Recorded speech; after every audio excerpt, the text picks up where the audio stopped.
Hello friends, आशा करता हूँ आप सभी लोग अच्छे होंगे। तो आज की इस वीडियो के माध्यम से जैन धर्म और जितने भी धर्म हैं उस धर्म के बारे में मैं बताने वाला हूँ। तो इससे पहले आप देख लीजिए, ये है आपका भारत के प्रमुख धर्म संप्रदाय।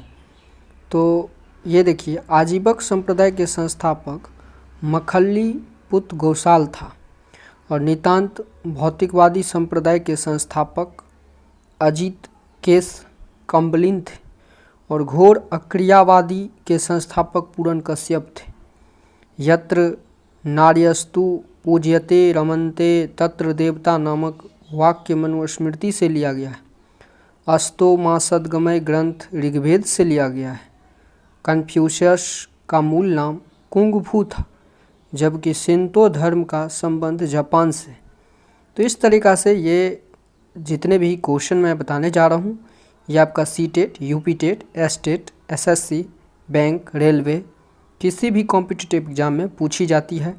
तो आइए आज की इस वीडियो के माध्यम से मैं क्लियर करने जा रहा हूँ जीके।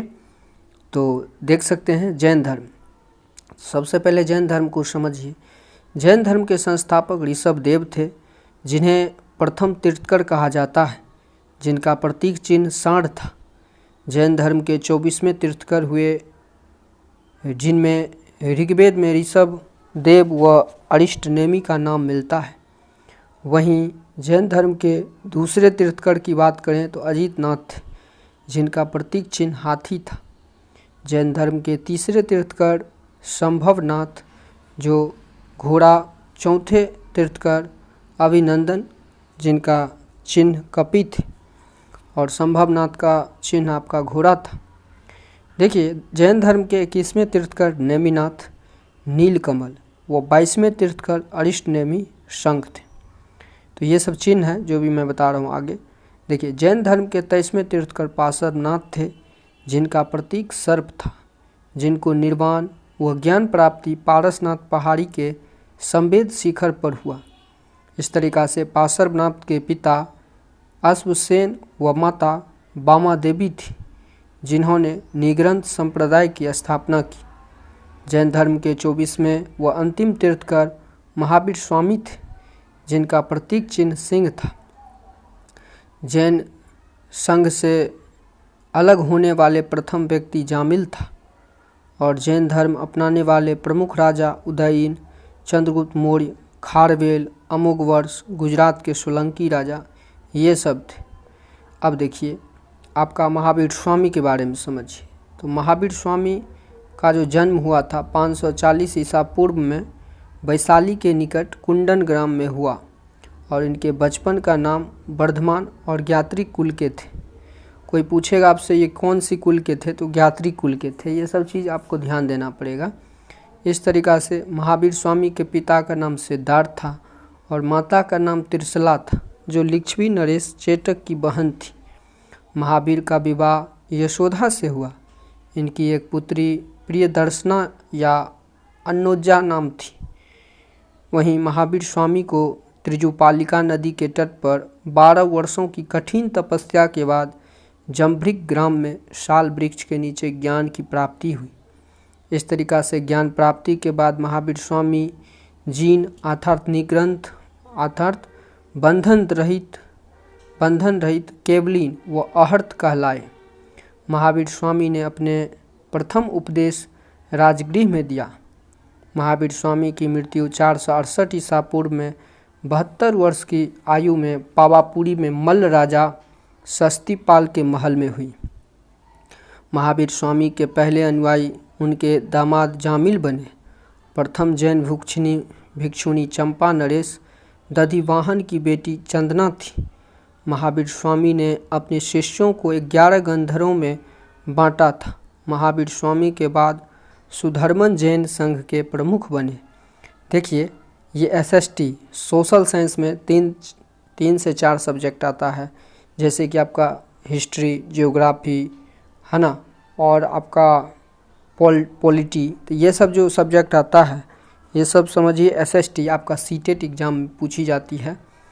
तो एसएसटी से खासकर 60 नंबर का क्वेश्चन पूछी जाती है। तो समझ सकते हैं कितना महत्वपूर्ण आपके लिए है। तो आप देखिए जैन धर्म के सिद्धांत, जैन धर्म के सिद्धांत के बारे में समझिए। तो जैन धर्म के 5 प्रमुख सिद्धांत थे, जिनमें प्रथम 4 सत्य, अहिंसा, अपरिग्रह, अस्तेय। और जैन तीर्थकर पार्श्वनाथ ने वह 5वां सिद्धांत ब्रह्मचर्य महावीर स्वामी ने जोड़ा। वहीं जैन धर्म में स्वादवाद का दर्शन है, जिसे अनेकांतवाद भी कहा जाता है, और अनुव्रत का संबंध भी जैन धर्म से ही मिलता है। जैन धर्म में पुनर्जन्म की मान्यता है और कर्म को प्रधान मानता है। अहिंसा पर सर्वाधिक जोर दिया गया है। जैन धर्म के 3 रत्न हैं, समक्य ज्ञान, समक्य कर्म व समक्य दर्शन। इस तरीक़ा से जैन धर्म में 8 कर्म व 18 पापों का विवरण मिलता है। संलेखना या संथरा प्रथा जैन धर्म में भोजन पानी का त्याग करके प्राणों का त्याग करना होता है। इस तरीक़ा से जैन धर्म एवं संघ के बारे में समझिए। तो देखिए जैन धर्म में भिक्षु व भिक्षुणी सन्यासी जीवन व्यतीत करते हैं, जबकि श्रावक व श्राविका गृहस्थ जीवन व्यतीत करते थे। इस तरीक़ा से जैन संघ 2 भागों में विभाजित हुआ, श्वेतांबर व दिगंबर। तो श्वेतांबर श्वेत वस्त्र धारण करने वाले कहलाते थे, जो स्थूलभद्र के समर्थक, व दिगंबर नग्न रहने वाले अर्थात भद्रबाहु के समर्थक थे।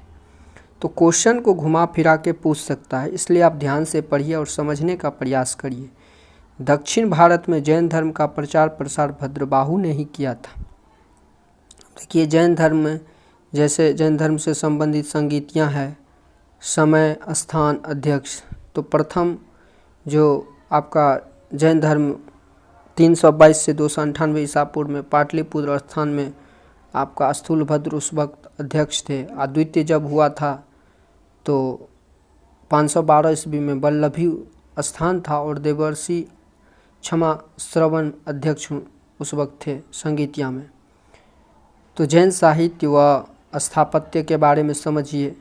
देखिए जैन धर्म ग्रंथों की रचना प्राकृत भाषा में हुई और जैन साहित्य को आगम कहा जाता है।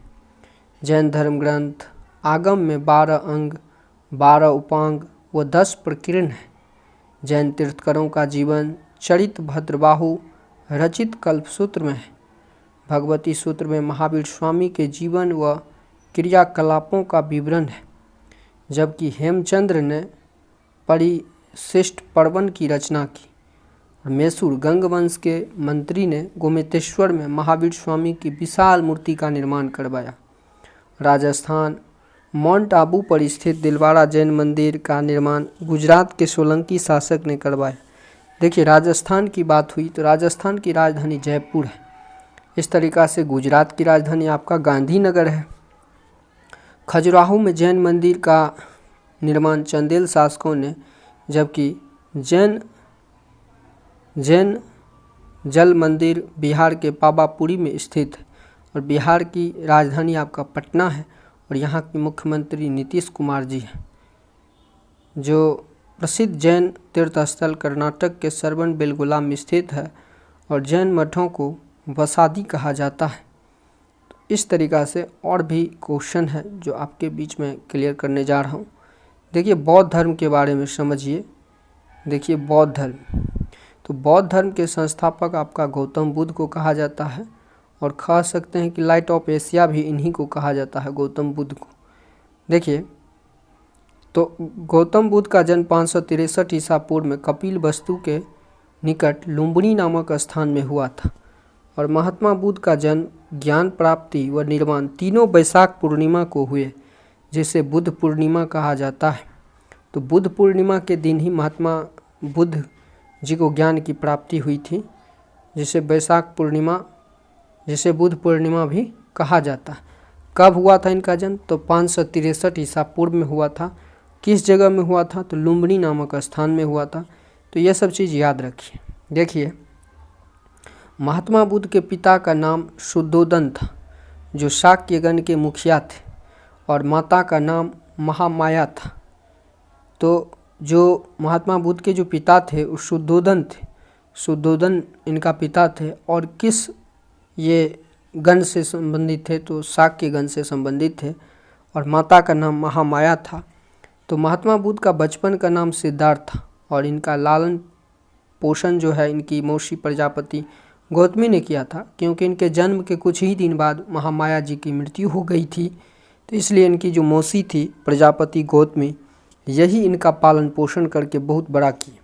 ठीक है। और महात्मा बुद्ध का विवाह राजकुमारी यशोधरा से हुआ, जिनका एक पुत्र राहुल हुआ। और महात्मा बुद्ध का सारथी चन्ना था और घोड़ा का नाम बात करें तो कंथक था। इस तरीक़ा से सिद्धार्थ के मन में वैराग्य उत्पन्न करने वाले 4 दृश्य क्रमशः दिखा, जो वृद्ध व्यक्ति, रोगी व्यक्ति, मृत व्यक्ति व सन्यासी दिखा। तो इनको सबको देखने के बाद, सन्यासी को देखने के बाद ऐसा इनको एहसास हुआ कि सबसे सुखी और खुशी सन्यासी ही है। इसीलिए सन्यासी बनने को ठान लिया और ज्ञान प्राप्ति के लिए ये अपने घर से निकल पड़े। तो महात्मा बुद्ध ने 29 वर्ष की आयु में गृह त्याग किया, जिसे बौद्ध धर्म में महाभिनिष्क्रमण कहा जाता है। तो आप याद रखिए, जब महात्मा बुद्ध गृह त्याग किए तो उसी को उसका नाम दिया गया महाभिनिष्क्रमण। मतलब वो गृह को क्या किया, त्याग किया, मतलब अपने संपूर्ण जो भी जो कह सकते हैं अपने आप में जो बहुत बड़े तप के लिए निकल पड़े, उसी को महाभिनिष्क्रमण कहा गया। तो 29 वर्ष की आयु में ये घर छोड़कर निकल गए। गौतम बुद्ध ने पहले गुरु अलारकलाम से सांख्य दर्शन की शिक्षा ली और उसके बाद दूसरे गुरु उद्रक रामपुत से मिले और अंत में उरुवेला में कौंडिन्य सहित 5 साधुओं से मिले। तो सभी से मिलने के बाद उरुवेला में गौतम बुद्ध ने किसान की बेटी सुजाता के हाथ से खीर खाई। तो महात्मा बुद्ध को 35 वर्ष की आयु में बोधगया में निरंजना या पलगू नदी के तट पर पीपल वृक्ष के नीचे ज्ञान की प्राप्ति हुई और ज्ञान प्राप्ति के बाद सिद्धार्थ गौतम बुद्ध व तथागत नाम से जाने लगे। गौतम बुद्ध ने प्रथम उपदेश सारनाथ में बोलचाल की भाषा पाली में दिए, जिसे बौद्ध धर्म में धर्मचक्र प्रवर्तन कहा गया। तो जब ये बौद्ध धर्म का प्रचार किए तो इसका नाम दिया गया धर्मचक्र प्रवर्तन। मतलब धर्म का चक्र कितना है, क्या है, धर्म का प्रवर्तन ये किए। कहाँ से शुरू किए, तो उपदेश सारनाथ से ही शुरू किए। गौतम बुद्ध ने वैशाली अर्थात मगध, अंग, काशी, मल्ल, वज्जी में धर्म का प्रचार प्रसार किया और बुद्ध का शिष्य उसका चचेरा भाई देवदत्त था और उनका विरोधी था देवदत्त। इस तरीक़ा से महात्मा बुद्ध का प्रियतम शिष्य आनंद था, जिनके कहने पर बुद्ध ने संघ में स्त्रियों का प्रवेश कराया। बुद्ध की मौसी महाप्रजापति गौतमी पहली बौद्ध भिक्षुणी बनी और महात्मा बुद्ध ने अंतिम उपदेश सुभद नामक व्यक्ति को दिए। महात्मा बुद्ध की मृत्यु 483 ईसा पूर्व में हुआ था। जन्म कब हुआ था, तो 563 ईसा पूर्व में। मृत्यु कब हो रहा है, 483 ईसा पूर्व में। तो ये चीज़ को याद रखिए। और 80 वर्ष की आयु अवस्था में कुशीनगर में चुंद नामक शिष्य के घर पर हुई, जिसे बौद्ध धर्म में महापरिनिर्वाण कहा गया, जो अपने प्राण त्यागे। और महात्मा बुद्ध की अंत्येष्टि मल्लों ने सम्मानपूर्वक किया और अवशेषों को 8 भागों में बांटकर स्तूपों का निर्माण कराया। बौद्ध धर्म अपनाने वाले शासक अजातशत्रु, उदयन, कनिष्क, प्रसेनजीत, हर्षवर्धन, पाल शासक व अशोक आदि बहुत सारे राजा थे। तो इस तरीक़ा से अब देखिए बौद्ध धर्म के बारे में कुछ और बात है। जैसे बौद्ध धर्म के सिद्धांत है आपका, तो बौद्ध धर्म का सिद्धांत देखिए, बौद्ध धर्म के 3 रत्न है, बुद्ध, धम्म और संघ। अब इस चीज़ों को समझिए। देखिए, दुख के निवारण के लिए बुद्ध ने अष्टांगिक मार्ग की बात कही, जिसमें 8 मार्ग बताए गए। महात्मा बुद्ध ने मध्यम मार्ग के उपदेश दिए। बौद्ध दर्शन अनिश्वरवादी है, लेकिन पुनर्जन्म पर विश्वास है। बौद्ध संघ में प्रवेश की न्यूनतम आयु 15 वर्ष थी।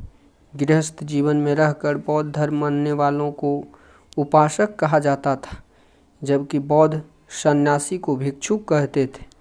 बौद्ध संघ में प्रविष्ट होने को उपसंपदा कहा जाता था। इस तरीक़ा से बौद्ध धर्म की संगीतियाँ, देखिए बौद्ध धर्म की संगीतियाँ को समझिए। तो बौद्ध धर्म की प्रथम संगीति 483 ईसा पूर्व को राजगृह के सप्तपानी गुफा में महाकश्यप की अध्यक्षता में हुई। वहीं प्रथम संगति हर्यक वंश के शासक अजातशत्रु के संरक्षण में हुई, जिसमें सूत पिटक व विनय पिटक का संकलन हुआ। और तृतीय बौद्ध संगति में अभिधम पिटक का संकलन हुआ, जिसमें बौद्ध दर्शन का वर्णन 7 भागों में किया गया है। और चतुर्थ संगति में बौद्ध धर्म का विभाजन हीनयान व महायान में हो गया और बाद में बौद्ध धर्म की वज्रयान शाखा भी बनी। तो पांचवी संगति कन्नौज में हर्षवर्धन के संरक्षण में हुई, जिसके अध्यक्ष वेनसांग थे, जिसमें महायान कह सकते हैं महायान धर्म की श्रेष्ठता सिद्ध हुई। इस तरीक़ा से बौद्ध धर्म की संगीतियाँ आप समझिए। अब देखिए बौद्ध धर्म की संगीतियाँ में जैसे कि आपका प्रथम संगति कब हुआ, कौन अध्यक्ष थे, कौन सा स्थान था, किस समय हुआ, सारा डिटेल में दिया गया है। तो आप ध्यान से पढ़िए और मैं अगर आप चाहते हैं कि खुद से भी पढ़ के समझिए तो मैं ये आपको दिखा दूंगा, आप पढ़ सकते हैं, समझ सकते हैं। जैसे प्रथम संगति 483 ईसा पूर्व में, द्वितीय संगति 383 ईसा पूर्व में, तृतीय संगति 250 ईसा पूर्व में, चतुर्थ संगति 78 ईसा पूर्व में। तो इसको सीरियल वाइज भी पूछ सकता है घुमा के क्वेश्चन।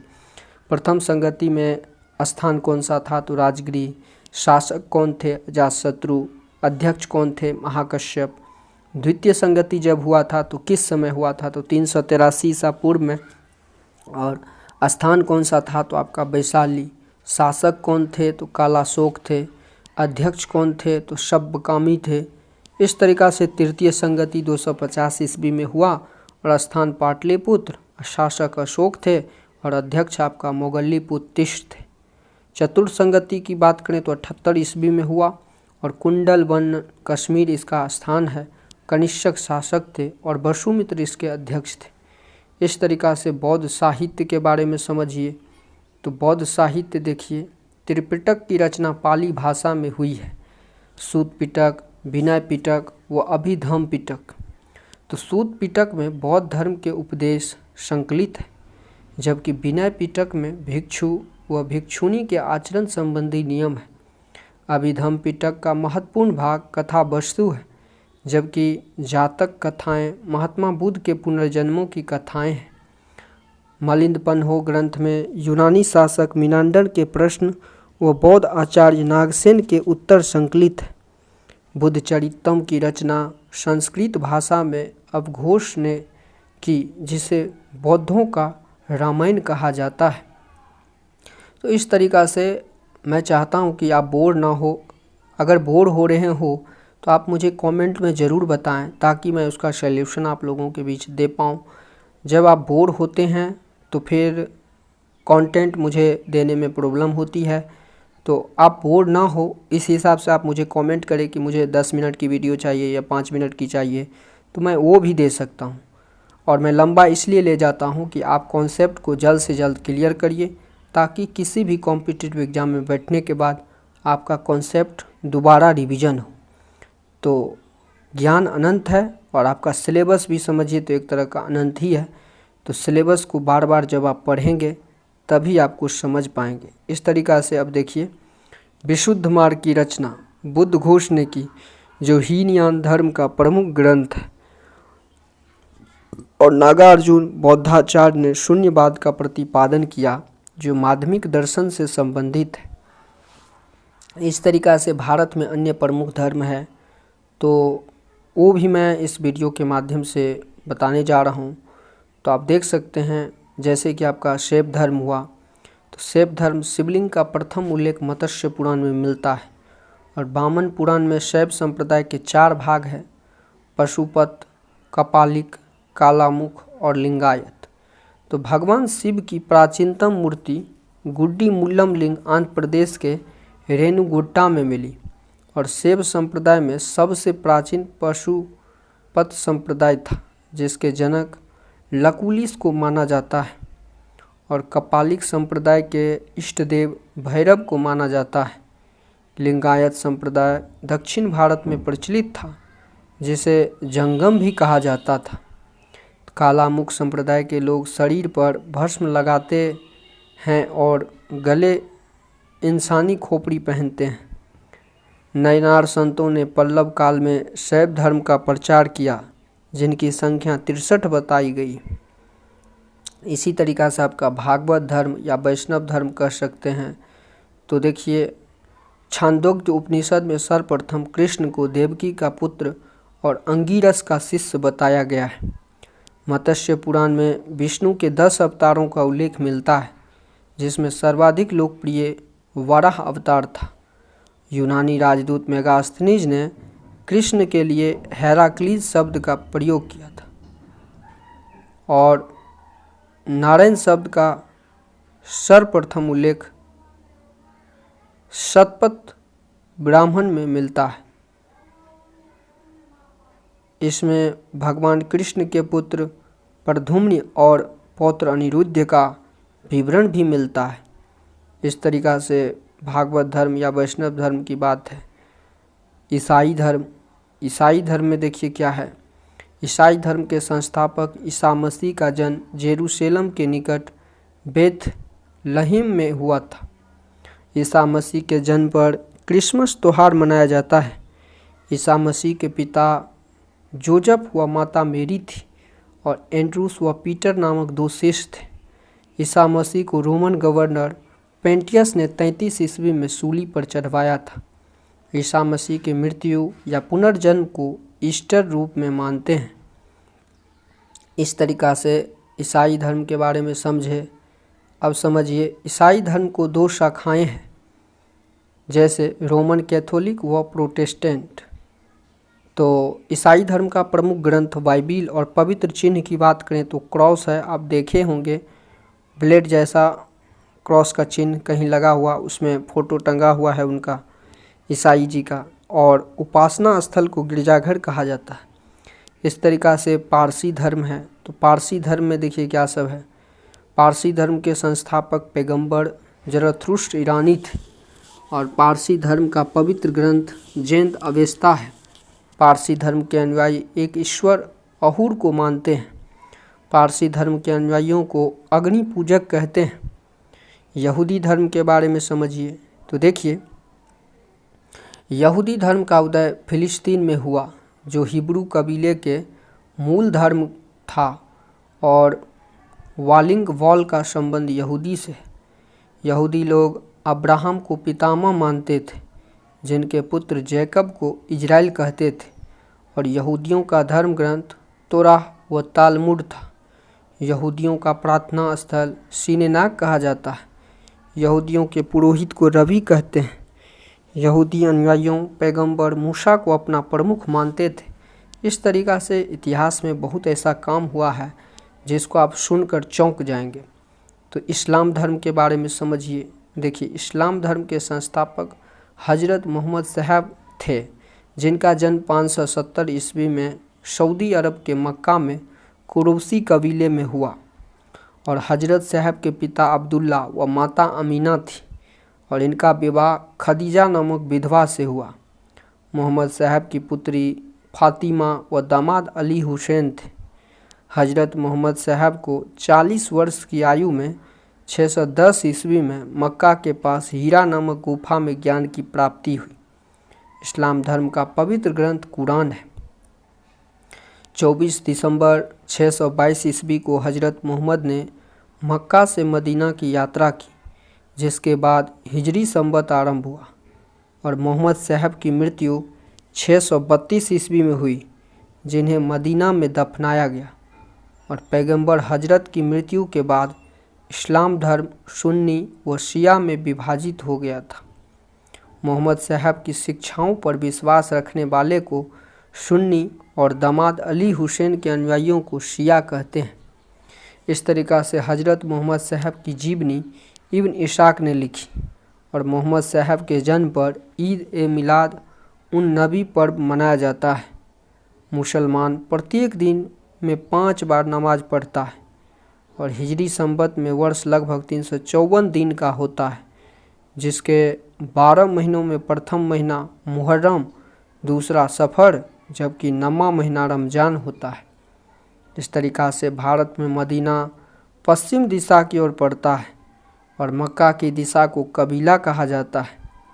पैगंबर मोहम्मद साहब के उत्तराधिकारियों को खलीफा कहते हैं। इस तरीक़ा से ये रहा आपके बीच हिजरी संवत इस्लाम धर्म के बारे में सारा डिटेल। और आगे इस्लाम धर्म के प्रथम खलीफा अबू बकर थे, जो 632 ईस्वी से 634 ईस्वी तक रहे, जो मोहम्मद साहब के ससुर थे। इस्लाम धर्म के दूसरे खलीफा हजरत उमर थे और 750 ईस्वी के बाद खलीफा पद अब्बासी वंश के अधीन आ गया था। अब देखिए सिख धर्म के बारे में समझ लीजिए। तो सिख धर्म के संस्थापक गुरु नानक थे, जिनका जन्म 1469 ईस्वी में तलवंडी ननकाना साहिब में हुआ। और नानक देव के पिता मेहता कालो व माता तृप्ता थी और उनके 2 पुत्र श्रीचंद व लक्ष्मीदास थे। नानक देव की मृत्यु 1539 ईस्वी में करतारपुर साहिब में हुई, जो पाकिस्तान के नारोबल प्रांत में स्थित है। सिख शब्द का अर्थ गुरु नानक के शिष्य हैं और इनका पवित्र ग्रंथ गुरु ग्रंथ साहिब है।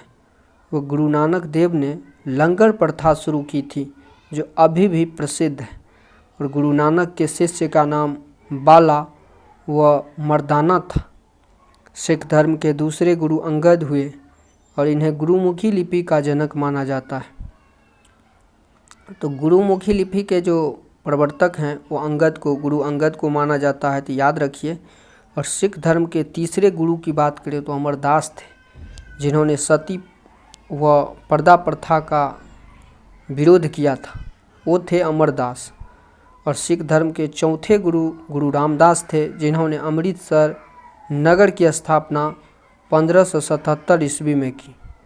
और सिख धर्म के 5वें गुरु अर्जुन देव हुए, जिन्होंने अमृत शहर में हरमंदिर साहिब या स्वर्ण मंदिर बनवाया और गुरु ग्रंथ साहिब का संकलन किया। सिखों के 5वें गुरु अर्जुन देव या सच्चा बादशाह को मुगल सम्राट जहांगीर ने मृत्यु दंड दिया था।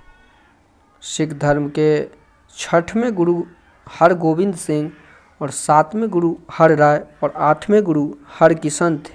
तो किसी दिन मैं वीडियो के माध्यम से जितने भी गुरु हैं 10 गुरु का मैं एक ट्रिक में आपको याद करवा दूंगा, तो आप टेंशन मत लीजिए और वीडियो को ध्यान से समझने का प्रयास करिए, देखिए। और वीडियो लंबा हो रही है तो आप मुझे कमेंट में ज़रूर बताइए, ताकि मैं वीडियो को छोटा करके आगे से अपलोड करूं। तो वीडियो लंबा है तो कंटेंट भी तो आप देख रहे हैं ना, कि आपको कॉन्सेप्ट जल्द से जल्द एक ही वीडियो में काफ़ी चीज़ देखने को मिल रहा है, तो ये चीज़ को समझने का प्रयास कीजिए। सिख धर्म के 6वें गुरु गुरु हरगोविंद सिंह और 7वें गुरु हर राय और 8वें गुरु हरकिशन थे। तो सिख धर्म के 9वें गुरु तेग बहादुर को औरंगजेब ने फांसी की सज़ा दी थी। सिख धर्म के 10वें व अंतिम गुरु गुरु गोविंद सिंह 1675 ईस्वी से 1708 ईस्वी तक थे। गुरु गोविंद सिंह ने खालसा पंथ की स्थापना की 1699 ईस्वी में कि इनका जन्म बिहार के पटना साहिब में हुआ था। गुरु गोविंद सिंह ने पुरुषों को सिंह व महिलाओं को कौर की उपाधि दी थी। गुरु गोविंद सिंह ने जफरनामा की रचना फारसी में की थी। सिख धर्म के पूजा स्थल को गुरुद्वारा कहते हैं, जिनमें गायन करने वालों को रागी कहा जाता है। और सिख धर्म के पंचकार केस, कंघा, कच्छा, कड़ा व कृपान धारण करते हैं। गुरुद्वारा हुजूर साहिब महाराष्ट्र के नांदेड़ में स्थित है।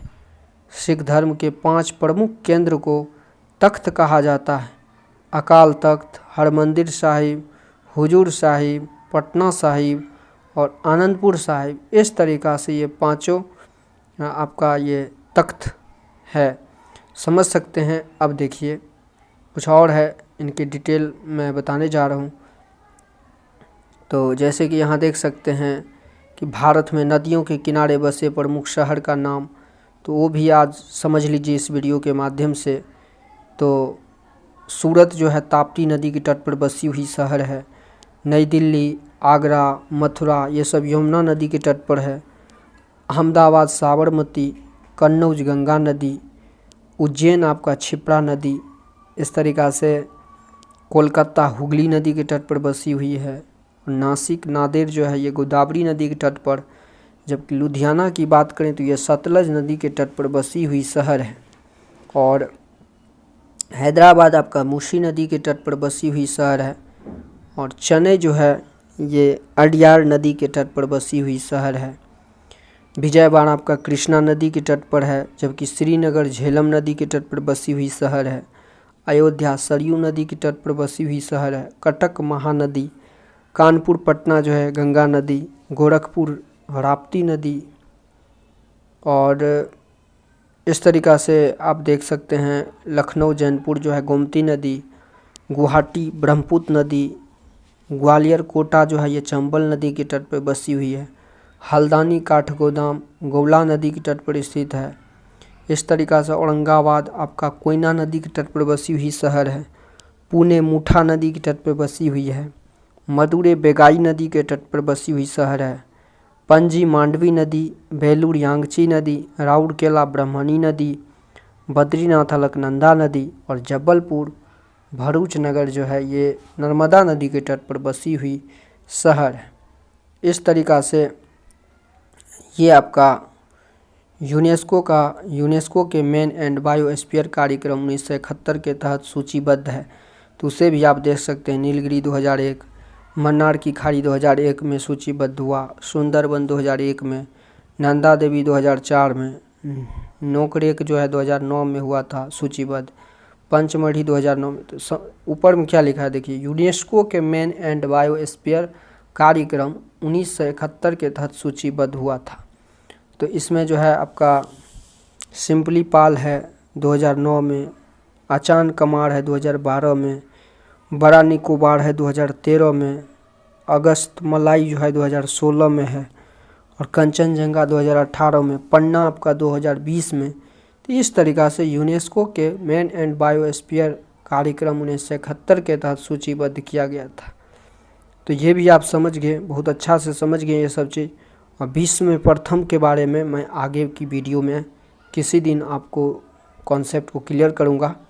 तो आज के लिए बस इतना ही, और वीडियो अच्छा लगा हो तो लाइक शेयर ज़रूर कीजिए, आगे भी शेयर कीजिए, ताकि मैं आपके लिए इस टाइप से और भी वीडियो बना के आपके बीच डालूं। वीडियो देखने के लिए आपका बहुत बहुत धन्यवाद।